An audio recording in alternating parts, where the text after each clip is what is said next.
সুস্বাগত সবাইকে। উম, এটা হচ্ছে ইউনিট ডিজিটের বা রিয়েল নাম্বার সিস্টেমে চ্যাপ্টার 1 সুপির দাস, তার এপিসোড 2 বা লাস্ট এপিসোড। এবং কারো যদি ডাউট থাকে তাহলে পরে একটা ডেডিকেটেড ভিডিও বানানো হবে এই নিয়ে। ঠিক আছে, বাদ বাকি আমি যা ইম্পর্টেন্ট অংশ সব পড়িয়ে দিচ্ছি। এখানে বেশ কিছু কনসেপ্ট আমরা করাবো। ভিডিওটা একবার রেকর্ড করেছিলাম, ক্যান্সেল হয়ে গেছে কোনো কারণে, প্রচুর সময়ের ব্যাপার। অনেকটাই সময় চলে গেছে, আবার চেষ্টা করছি। ঠিক আছে, না বুঝতে পারলে আমি দ্রুততার সঙ্গে করানোর চেষ্টা করব। Real number system Subir Das chapter 1 episode 2, এটাই লাস্ট এপিসোড।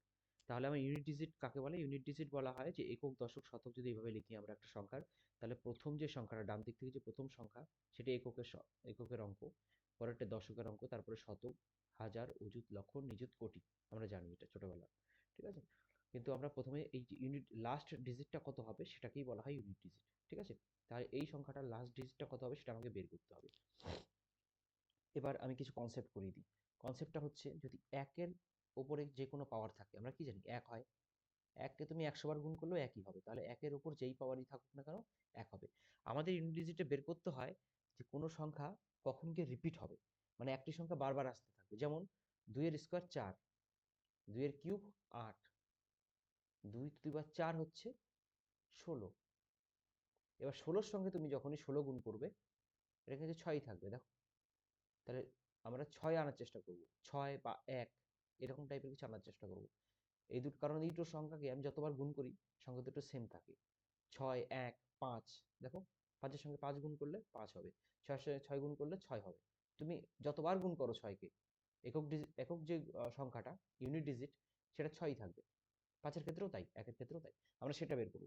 তাহলে 2 টু দি পাওয়ার 4 আমরা 16 বের করব। তাহলে যদি 2 টু দি পাওয়ার 7 থাকে কোনো একটা অঙ্কের মধ্যে, তাহলে আমরা কি করে বের করব এটাকে? আমরা বারবার গুণ করব না, আমরা বের করব 2 to the power 4 into 2 to the power 3। 2 to the power 4 এর কত হবে? ইউনিট ডিজিট 6 হবে। আর এটার কত হবে? 2 টু দি পাওয়ার 3 মানে 8। তাহলে 6 8 48, 8 ইউনিট ডিজিট হবে 8। তো আমরা এইভাবে বের করার চেষ্টা করব। 2 এর জন্য এটা, 3 এর জন্য যদি দেখি, 3 এর জন্য যদি আমরা করি, 3 এর স্কয়ার 9। কিছু হচ্ছে মনে হচ্ছে? 3 এর কিউব হচ্ছে 27, 3 এর 4 হচ্ছে 81। দেখো, চিনতে পার? তাহলে 81 মানে 1 চলে আসছে রিপিট। তাহলে 3 এর 4-কে আমরা কোনো আকারে প্রকাশ করার চেষ্টা করব, তাহলে সেটির ইউনিট ডিজিট 1 চলে আসবে, তার উপর যাই থাকুক সেটা 1 ইনটু 3 এর কিছু একটা উৎপাদক হবে। তাহলে আমরা এখানে 1 গুণ সেই 3 এর যেটা হবে সেই সংখ্যাটা, মানে আমাদের এটা সরলীকরণ হয়ে গেল। 1, 5 এবং 6। ঠিক আছে, 4 এর যদি করি, 4 এর কি হয়? 4 এর স্কয়ার হচ্ছে 16। মনে পড়ছে কিছু? তাহলে আমি 4 টু দি পাওয়ার 4 করলে কত হবে? 256, 10 16 64, 16 16 হচ্ছে 256। তাহলে 4 এর স্কয়ার, তাহলে 4 টু দি পাওয়ার 4 যদি করি, তাহলে 4 এর স্কয়ার গুণ 4 এর স্কয়ার হবে, তাই না? তাহলে এখানে ইউনিট ডিজিট কত হবে? 6 হবে। নিশ্চয়ই 6 হবে, কারণ 16 এর সঙ্গে 16 গুণ করলে 256 হয়, ইউনিট ডিজিট 6ই হবে। 5 এর জানি আমরা, 5 এর উপরে যাই থাকুক না কেন 5ই হবে। 6 এর উপরে যাই থাকুক না কেন 6 হবে। 7 এর উপর কি করব? 7 এর স্কয়ার হচ্ছে 49, তাহলে কি 7 টু দি পাওয়ার 4 করলে 1 হবে? ইউনিট ডিজিট হ্যাঁ হবে, কারণ 49 গুণ 49 কি হয়?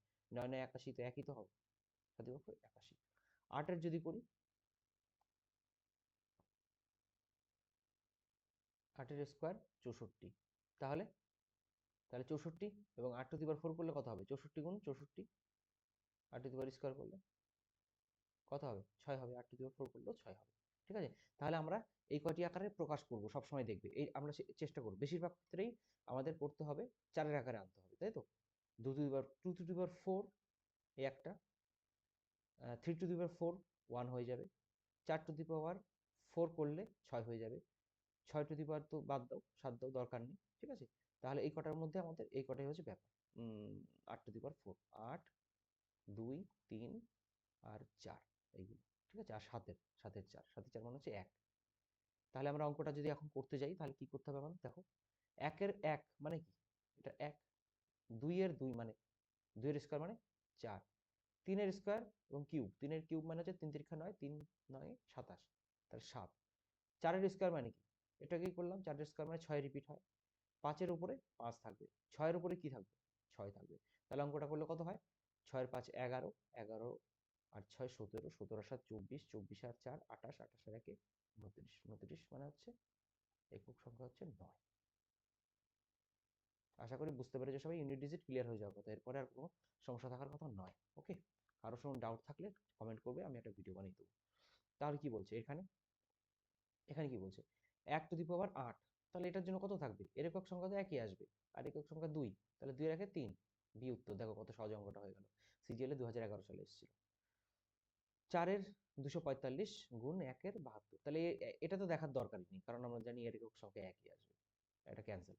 তাহলে 4-এর 245, তাহলে 245কে যদি আমরা 4 আকারে প্রকাশ করতে চাই, তাহলে এটাকে 4 দিয়ে ভাগ করবো, 4 6 24, 5 4 অক্ষে 4 1, তাহলে আমরা এটাকে লিখতে পারি 4384 টু দি পাওয়ার 4, তার পাওয়ারে হচ্ছে কত 61 গুণ 1, তাহলে মোট তো 62 বার আছে 4 এখানে, তাহলে এটা গুণ 4 3 8 4, এটাকে লিখতে পারি এটা ভাবে, দেখো লিখতে পারি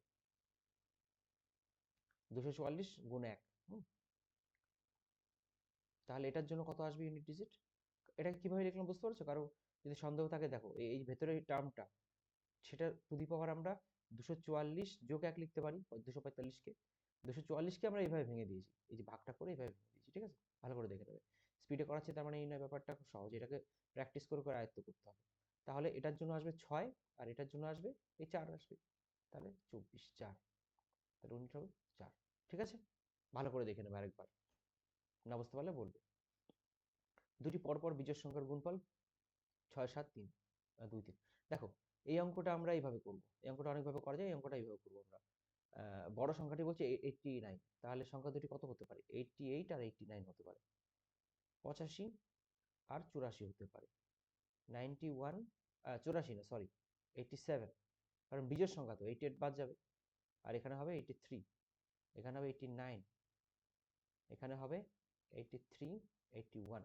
দেখো অঙ্কটা আমরা ইউনিট ডিজিটের সঙ্গে করার চেষ্টা করব, এখানে ইউনিট ডিজিট কত 5, তাহলে উত্তর এটা, তাহলে এটা ক্যান্সেল, এটা তো হবে না। 91, এখানে 9 অক্ষে 9, তাহলে এটা হবে না, কারণ এখানে ইউনিট ডিজিট 3 আছে, আছে এই দুটো, এটা 3 অক্ষে 3 হতে পারে, আর এখানে আছে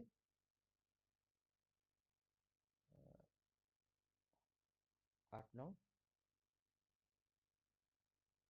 63 3, তাহলে এই দুটোর মধ্যে যে কোনো একটা উত্তর হতে পারে। তাহলে আমি করার চেষ্টা করবো অঙ্কটা, এটা যদি করি 63 6, অনেক বড় হয়ে যাচ্ছে অঙ্কটা, যাই হোক। দেখো এখানে আমাদের একটা জিনিস বোঝা উচিত, যে এইটা 90-এর কাছাকাছি আছে, তাই না?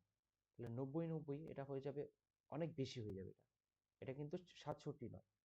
যদি আমরা দেখি 90 গুণ 90 কত হয় 8100, তাহলে তার থেকে সামান্য কিছু কম করলে 7000 আশেপাশে থাকবে এটা, সেটা কিন্তু আসবে না উত্তরটা।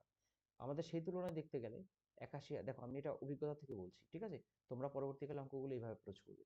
83 কি 83, দেখো 80 স্কোয়ার মানে হচ্ছে 6400, তাহলে 64-র সঙ্গে কিছু একটা যোগ করলে 67-র কাছাকাছি, এটার থেকে কিন্তু কাছাকাছি।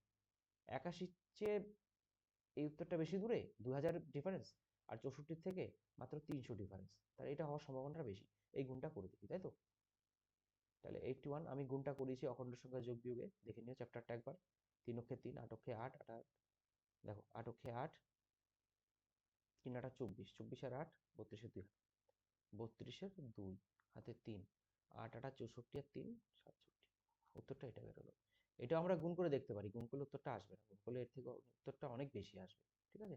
যেহেতু 67 আর 89-এর আশেপাশে উত্তর। ওকে, নেক্সট। তিনটি ক্রমিক সংখ্যার যোগফল 15 হলে, দেখো ভালো করে যদি দেখি 15 যদি হয়, আমাদের এখানে একটা কনসেপ্ট আছে, এই কনসেপ্টগুলো খাতায় লিখে রাখবে, এই অঙ্কগুলো করে খাতায় লিখে রাখবে, প্র্যাকটিসের সময় রিভিশন করবে, তাহলে গিয়ে তোমরা পরবর্তীকালে এই অঙ্কগুলো খুব কম টাইমের মধ্যে ভালো স্কোর করতে পারবে, ভালোভাবে তুমি আরো নতুন কিছু ডেভেলপ করতে পারবে, এবং মাথার মধ্যে গেঁথে যাবে অঙ্কগুলো, ভুল হবে না, আর প্র্যাকটিস। ওকে, তা 15 যদি হয়, তাহলে তাদের যোগফল যদি 15 হয়, তাহলে মাঝের সংখ্যাটি হবে এদের গড়, এদের গড় কত, গড় হবে 5, তাহলে মাঝের সংখ্যাটি হবে 5, তাহলে বড় সংখ্যাটি হবে 6, ছোট সংখ্যাটি হবে 4। এটা একটা কনসেপ্ট, হ্যাঁ, যে কোনো সংখ্যাতে যোগফল বলা থাকলে তাদেরকে যদি ভাগ করবো আমি, 3-এর গড় বের করবো, গড় হবে মাঝের সংখ্যাটা, তাহলে তাদের গুণফল কত, 4 5 20, 20 আর 6 120, ঠিক আছে? 120 হচ্ছে উত্তর, ভালো করে দেখবে, গুণটা হচ্ছে 120। নেক্সট যদি করি, এই দেখো এই অঙ্কটা, এটা কঠিন অঙ্ক নয়, এটা সহজই অঙ্ক, কিন্তু এটা বোঝানোর জন্য আমি দিয়েছি। 12, দেখো এ স্টার বি যদি এইটা হয় তাহলে 12 স্টার 4 কত হবে? তাহলে স্বাভাবিকভাবেই আমার এর জায়গায় 12 আছে, বির জায়গায় 4 আছে, তাহলে সেখানে আমরা মান বসিয়ে দেবো। 12 যোগ 4 যোগ 12 বাই 4। 12, এবার এটা কাটাকাটি করলে 3 হবে, 12 হচ্ছে 16, 16 আর 3 19। ঠিক আছে, এটা 3-এর পরপর 3টি গুণিতকের সমষ্টি হচ্ছে 72। সবচেয়ে বড় সংখ্যাটি কত? 3-এর পরপর 3টি গুণিতকের সমষ্টি যদি এটা হয়, তাহলে আমরা সংখ্যাগুলো এইভাবে লিখতে পারি। দেখো এটাও একটা কনসেপ্ট, এটা মনে রাখবে কনসেপ্টগুলো, ঠিক আছে? এগুলো অনেক পরীক্ষায় কাজে লাগবে, অনেক অঙ্কে কাজে লাগবে। পরবর্তীকালে দেখবে আমরা একটু একটু করে শিখছি, একসময় দেখবে অনেকটা শেখা হয়ে গেছে আমাদের। তাহলে সেই সংখ্যা তিনটা আমরা নিতে পারি 3n plus 3n plus 3 plus 3n plus 6। কারণ 3-এর গুণিতক তো এইভাবে বাড়বে। কেমন হয়? 3, 6, 9, 3 করে 3 করে বাড়ে। তাহলে এখানে 3, এটা থেকে 3 বেড়েছে, এর থেকে আরো 3 বেড়েছে, তখন 6 হয়ে গেল, 3n প্লাস 6। এটা হচ্ছে 72। তাহলে 9n সমান প্লাস 9 সমান সমান 72। আমরা 9 দিয়ে সবাইকে ভাগ করে দিতে পারি। যাক, সমাধানটা তোমাদের হাতে ছেড়ে দিলাম। সমাধানটা করলে পরে দেখবে 9n সমান সমান 63, n সমান সমান 7। তাহলে কি বলছে? সবচেয়ে বড় সংখ্যাটি কত? 3n প্লাস 6 এর মান চাইছে। 3 7 21, 21 আর 7, 21 আর 6 27। এটা হচ্ছে উত্তর, ঠিক আছে? পরের অঙ্কটা করি। 3টি ক্রমিক পূর্ণ সংখ্যার গুণফল হচ্ছে 120। দেখো এরকম যদি থাকে, এটা একটা কনসেপ্ট মনে রাখবে। এই অঙ্কগুলো তো পরীক্ষায় আসে, আমরা একবার ক্যালকুলেশন শিখে গেলে আর ইউনিট ডিজিটের ব্যাপারগুলো শিখে গেলে, রেশিও, ইউনিট ডিজিট, এগুলো সবকিছুতে কাজে লাগে। পরবর্তীকালে অঙ্কগুলো যখন করবো সেগুলো খুব সহজে হয়ে যাবে। ওকে, তাহলে 120কে আমরা এভাবে লেখার চেষ্টা করবো, তিনটি ক্রমিক সংখ্যার আকারে লেখার চেষ্টা করবো উৎপাদক করে, কারণ গুণফল বলেছে তো। 2 60। ভালো করে দেখে নেবে অঙ্কটা কি চেয়েছে। দেখো এখানে যদি আমরা লিখতে পারি 2 2 4, 3 দুগুণে 6, তাহলে 4 5 6 হলো। 4 5 6 সমান সমান 200, 120। একটু আগে অবশ্য আমরা একটা অঙ্ক করেছি এরকমই, 4 5 6।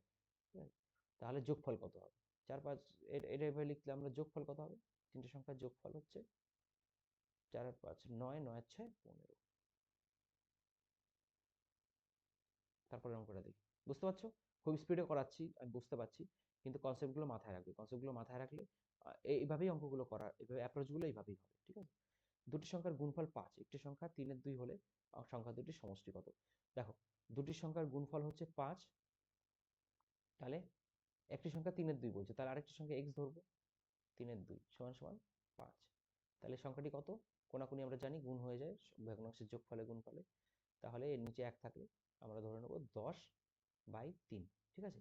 তাহলে x সমান সমান 10/3, সংখ্যাটি হচ্ছে 10/3। তাহলে সংখ্যা দুটির যোগফল বের করতে হবে। তাহলে একটা সংখ্যা 3-এর 2, অন্য সংখ্যা 10/3। এই অঙ্কটি কিছু নেই, যোগ বিয়োগ আছে। এই দুটোর লসাগু হয় 6, 6 নিচে বসবে। 3, 3 দুগুণে 3 তিরিক্ষা 9। কিভাবে করি? 6কে 2 দিয়ে ভাগ করব, 3 হবে, সেই 3-এর সঙ্গে আমরা 3কে গুণ করব। এটা এই লসাগুটাকে এটা দিয়ে ভাগ করব, কত হয়? 3। সেই 3-এর সঙ্গে আমরা এই 3 গুণ করব, কত হবে? 9। এখানে ভগ্নাংশের যোগ বিয়োগটাও শিখিয়ে দিলাম, দেখো। তাহলে 6কে 3 দিয়ে লসাগুকে 3 দিয়ে ভাগ করব, কত হয়? 2।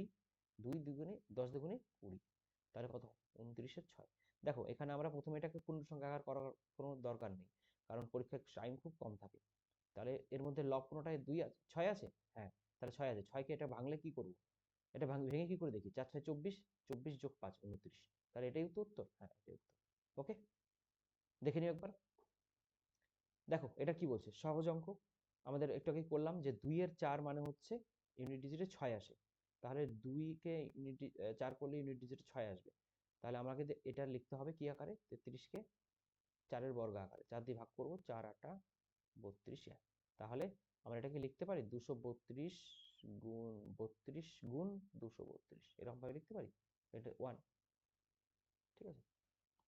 এটা আমরা ইউনিট ডিজিট জানি যে আমরা পাওয়ার কি হয়? যোগ হয়, ঠিক আছে? এভাবে আমরা লিখতে পারি। 2 কে আমরা লিখতে পারি 2 প্লাস 1 মানে হচ্ছে 2 ইন্টু 2 ঠিক আছে? সেজন্য এভাবে করলাম আমরা। ওকে, এটা কিন্তু পাওয়ারের, পুরোটাই পাওয়ারে আছে। এবার এটা সংখ্যার আকারে আছে। এটা হচ্ছে এগুলো ইন্ডাইসেস বলে, সূচক, সূচকের নিয়ম এটা। যদি বলো সূচকের একটা ক্লাস, সূচকের ক্লাস পরে করাবো। ওকে, তাহলে এটার জন্য কত হবে? এটা হচ্ছে 2 টু দি পাওয়ার 3, এটা আমরা লিখতে পারি 4, এটা 4 টু দি পাওয়ার 8, তাই তো? আর এখানে হচ্ছে 232। তাহলে এর জন্য কত হবে? 6, 6 হবে। আর ইউনিট ডিজিট কত? 2। তাহলে 6 দুগুণে 12, 2। কত হবে ইউনিট ডিজিট? 2, ঠিক আছে? দুটি ক্রমিক সংখ্যার গুণফল এত, ছোট সংখ্যা কত হবে? দেখো এই অঙ্কটা যদি আমরা করতে যাই অনেক ক্ষেত্রে সমস্যা হয়। আমরা এটাকে আকারে করতে পারি, অপশন থেকে করতে পারি, অপশন থেকে করলে ভালো হবে। তাহলে 34 গণ, ছোট সংখ্যাটি 34 হলে বড় সংখ্যাটি 35 হবে, ছোট সংখ্যাটি 35 হলে বড় সংখ্যাটি 36 হবে, তাহলে 44 হলে বড় সংখ্যাটি হবে 45, আর 45 হলে বড় সংখ্যাটি হবে 46। ঠিক আছে, দেখো এবার আমাদের গুণ করতে হবে। যদি বলে 1900 কাছাকাছি, 1900 কাছাকাছি কোনটা আমাদের দেখতে হবে। এই 35 আসবে, 33 9 9 না আসবে না, তাও গুণ করে দেখতে পারি। আমরা বড় থেকে শুরু করি গুণ করা। 0 হাতে 3, 4 5 20, আর 4 5 20, 4 5 20 আর 4 24, 20 আর 24, 20 আর 24, 44 আর 3 47, 7 আর তোমার 4, 4 4 16 আর 4 20, এটা হচ্ছে এইটা গেল, এটা হবে না তো, তাই তো, এটা ক্যান্সেল। 44 দেখবো, 4 5 20, এইভাবে করলে অঙ্কটা অনেক তাড়াতাড়ি হবে। হ্যাঁ, 4 5 20, 4 4 16, 16 আর 20 36, আর 2 38, আর 8 আর 3, 4 4 16 আর 3 19, দেখো এটা বেরিয়ে গেল। ঠিক আছে, কেন আমরা এদিক থেকে শুরু করলাম সেটা আমাদের দেখতে হবে। যেহেতু সংখ্যাটা বলছে 1900, তাহলে আমরা 4 4 16 এটার আশেপাশে হতে পারে। 4 4 16 মানে 1600 আশেপাশে এটা হবে, এটা 900 আশেপাশে, এটা আসার সম্ভাবনা খুব কম। সেই জন্য আমরা এখান দিক থেকে শুরু করলাম। ঠিক আছে, প্র্যাকটিস করতে করতে আস্তে আস্তে আমরা করে ফেলবো। এটা কনসেপ্ট ছিল একটা, একটা নোট নিয়ে রাখো। দুটি সংখ্যার গুণফল এটা, ভাগফল এটা। দেখো গুণফল ভাগফল যদি এটা হয়, যদি দুটি সংখ্যার গুণফল x হয় এবং ভাগফল y হয়, তাহলে সংখ্যা দুটি হবে, বড় সংখ্যাটি হবে, এটা ফর্মুলা। হ্যাঁ, x গুণ y, আর ছোট সংখ্যাটি হবে √x/y। ঠিক আছে, তাহলে আমরা এভাবে করবো অঙ্কটা। বড় সংখ্যাটি হবে 1575 গুণ 9/7 √, এটা বড় সংখ্যা। কাটাকাটি যদি করি, 7 দুগুণে 14, 7 দুগুণে 14, 535। এটাকে যদি লিখি 25 গুণ 9 গুণ 9, এবার এগুলো প্র্যাকটিসের সঙ্গে আসবে। ঠিক আছে, তাহলে 25টার জন্য 5 বেরোবে, আর দুটোর নয় জন্য একটা 9 বেরোবে, তাহলে 45। সেম ভাবে আমরা ছোট সংখ্যাটা করলে পরেও আমরা দেখব 1 5 7 5 গুণ ভাগ, 9/7, তার মানে হচ্ছে 1 5 7 5 গুণ 7 এর 9, 175। √, করলে এটার বেরোবে হচ্ছে 25 গুণ 7 গুণ 7। ঠিক আছে, তাহলে 5 গুণ 7 বেরোবে 35। সংখ্যা দুটি হলো 45 এবং 35। ঠিক আছে, এই ক্যালকুলেশনটা আমরা আস্তে আস্তে করবো, এইভাবে আমরা করতে পারবো। ঠিক আছে, বাই। তারপরে নেক্সটটা করি। দেখো এই অঙ্কটা দেখো, কোনো সংখ্যাকে 3 দিয়ে ভাগ করতে বলা, সে 3 দিয়ে গুণ করলো, গুণফল পেলো 29.7। তাহলে একটা সংখ্যা আছে, তাকে ভাগ করার দরকার ছিল, কিন্তু সে করে দিয়েছে গুণ। গুণ করলে কত হয়েছে উত্তর এইটা। তাহলে x সমান সমান 29.7। এটা খুব পরীক্ষায় আসে খুব। এগুলো কেন করতে দেওয়া হয় অঙ্ক, তুমি যে ভাষার দিয়ে অঙ্কটা বলছে সেটা বুঝতে পারছো কিনা। এটা নর্মাল আমি করছি 9 27। তাহলে এটা আমার আসল সংখ্যাটা। তো সংখ্যাটা কি বলেছে, সঠিক উত্তরটা চেয়েছে, উত্তরটা কি করতে হবে, 3 দিয়ে ভাগ করতে হবে, তাই না। 9.9/3, এটা কাটলে পরে 3.3, এটা হচ্ছে উত্তর। ঠিক আছে, 5 দিয়ে বিভাজ্য মানে পরপর 3টে স্বাভাবিক সংখ্যার সমষ্টি। দেখো 5 দিয়ে বিভাজ্য হলে প্রথম সংখ্যা যদি x হয়, তাহলে পরের সংখ্যা হবে x + 5, তারপরের সংখ্যা হবে x + 10, সমান সমান হবে 225। তাহলে 3x + 15 সমান সমান 225, 3x সমান সমান 210, x সমান সমান 70। ঠিক আছে, এটা বিয়োগ করে আমি সরলটা করলাম। তাহলে বড় সংখ্যাটি কত, বড় সংখ্যাটি আমাদের কত আছে, এটা x + 10, x + 10 মানে কত, x মানে 70, 70 আর 10 80। আর অঙ্ক করতে হবে মুখে মুখে, আমি করানোর জন্য এইভাবে করাচ্ছি। 100-র কম মৌলিক সংখ্যা, এই ব্যাপারটা আমাদের কি রকম, 100-র কম মৌলিক সংখ্যা কোনগুলো আছে, 2 3 5 7, 9 হবে না, 11 13 14 15 16 17 19 20 21 22 23 24 25 26 27 28 29। এভাবে আমরা করতে হবে, এভাবে করতে করতে দেখবো কিছু কিছু জিনিস মেমোরাইজ করা দরকার। হ্যাঁ, এই পরীক্ষার প্রশ্নটা আসে, তাহলে এই প্রশ্নটা আমরা করব। 25, 1 থেকে 100-র মধ্যে মৌলিক সংখ্যার আছে 25টা। ঠিক আছে, এটা মনে রাখতে হবে আমাদের, এটাও নোট নিয়ে রাখবে। এরকম কিছু অঙ্ক করাবো আমরা, এই অঙ্ক করতে করতে দেখা যাবে। সেগুলো মনে রাখতে হবে যাতে করে আমাদের ওই পরীক্ষার হলে এরকম ভাবে করে না দেখতে হয়। কিন্তু অঙ্কটা দেখো সহজ, করার কিন্তু কিছু নেই। আর এটা অঙ্কই নয়, এটা আসলে একটা কুইজের প্রশ্ন টাইপের। স্থানীয় অঙ্কটা কিভাবে করবো আমরা, নিজেরা করো। দেখো, এখানে আছে 9, আর 7 দুগুণ কত হবে? 14 হবে, এই দুটোর জন্য 4 হবে। তাহলে 4 আর 9 কত হবে? একক অঙ্ক। 4 আর 9 হবে 13, 3। ঠিক আছে? না বোঝার কিছুই নেই। এটা না বুঝতে পারলে আমাকে কমেন্ট করবে, আমি আরো ডিটেলসে বানাবো। ওকে। পাই এবং 22-এর 7, দেখো এটি আমরা যে প্রথম ক্লাস করেছিলাম সেখানে বলা ছিল যে কোনো সংখ্যাকে পি বাই কিউ আকারে প্রকাশ করতে পারলে সেটাকে বলা হয় মূলদ। আর যদি পি বাই কিউ আকারে প্রকাশ না করা যায় তাহলে অমূলদ। অমূলদের মধ্যে পাই ছিল একটি অমূলদ সংখ্যা। তাহলে পাই হচ্ছে অমূলদ, 22-এর 7 হচ্ছে মূলদ। তাহলে ডি হচ্ছে উত্তর আমাদের। ঠিক আছে? এটা একটা কুইজ টাইপের, এর মধ্যে অঙ্ক করার কিছু নেই। মনে রাখতে হবে, প্র্যাকটিস করতে হবে, ব্যাস।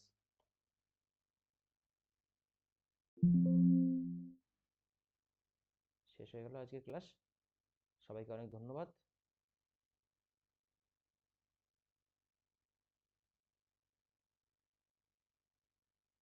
Keep practicing. Happy mathematics.